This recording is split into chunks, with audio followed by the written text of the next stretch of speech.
If you're experiencing FPS drops on your Steam Deck, there are several adjustments you can make to improve performance. Follow these steps to enhance your gaming experience. Step 1. Adjust graphics settings. Lower the in-game graphics settings to reduce the load on the hardware. This includes decreasing resolution, turning off anti-aliasing, and lowering texture quality. Step 2. Enable performance mode. Switch your Steam Deck to performance mode. This can be done in the settings menu under the power options, allowing the device to prioritize performance over battery life. Step 3. Close background applications. Make sure to close any unnecessary applications running in the background. This frees up system resources and ensures that more power is dedicated to your game. Step 4. Update drivers and software.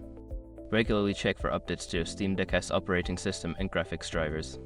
Keeping your software up to date can resolve performance issues and improve compatibility with games. Step 5. Optimize storage. Ensure that your storage is not nearly full. Delete unnecessary files or uninstall games that you no longer play.